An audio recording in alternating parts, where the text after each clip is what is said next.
साष्टांग प्रणाम। आयुष्मान बाबा हो वत्स, मृत्यु लोक का सभी कार्य संपन्न कराए हो। नारायण नारायण,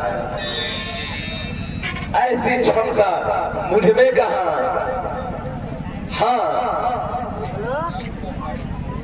आपने मुझे जिस कार्य का दायित्व सौंपा था उसे पूरा कर आया हूं। आप मुझे सर्वप्रथम कौशलपुर का समाचार बताएं। आज से 5वें दिन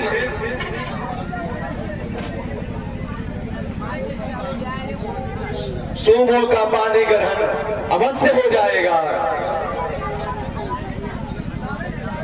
ऐसी घोषणा तो मैं कौशल नरेश के समक्ष कर आया हूं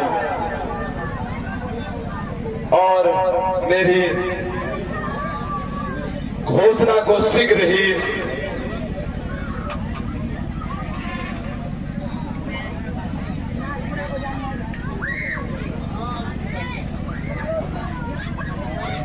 नृत्यकर्ष, महान नृत्यकर्ष, अब शीघ्र ही जटिल समस्याओं का समाधान हो जाएगा। जटिल समस्याओं का समाधान? मैं कुछ समझा नहीं। समय आने पे सब समझ जाओगे वत्स। बस इतना अवश्य जान लो, कुछ ही वर्षों के बाद तुम्हारे नारायण नर के रूप में अवतार लेंगे। नारायण नारायण, मेरे प्रभु नर के रूप में धरती पर अवतार लेंगे। नारायण नारायण, आप तीनों महादेवों की लीला तो अपरंपार है। अब मैं विश्राम की ओर प्रस्थान करता हूं। नारायण नारायण।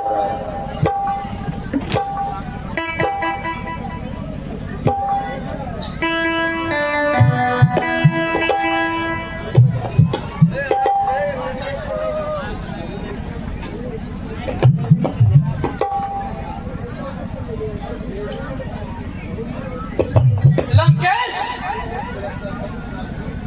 इस तरह वृंदावन आगमन कहीं भी अशुभ होता है। शुभ और अशुभ मेरे क्रम फल पर है। अरे आने वाला महाशुभ भी लंकेश के लिए शुभ होता है। शुभ। लंकेश, तुम्हारा अहंकार सह चढ़कर बोलने लगा है। तुम्हारा पतन निश्चित है। मेरा पतन? लंकापति रावण का पतन असंभव।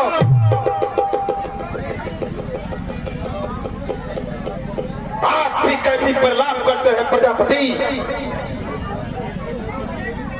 मैं तो अपने ही पतन के विषय में के बारे में आपसे पूछने आया हूं। तुम्हारा पूछने का तरीका ही गलत है।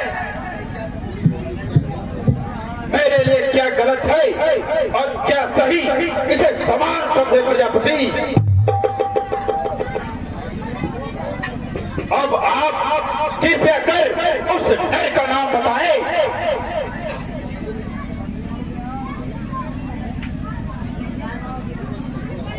सुनो लंकेश्वर,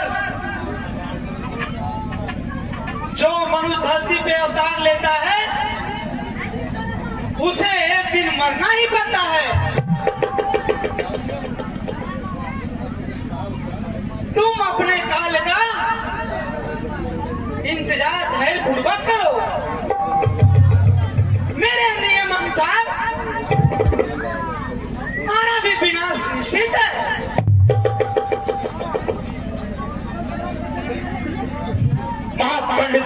को अपनी तेज वाणी से धमकाने की चेष्टा न करे ब्रह्मदेव।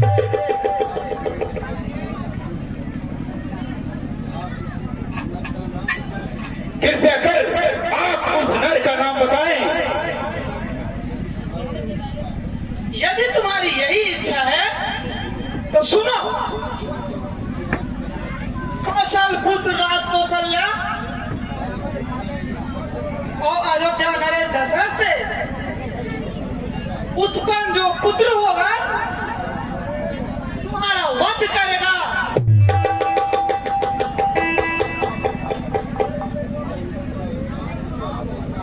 और उसका नाम राम होगा।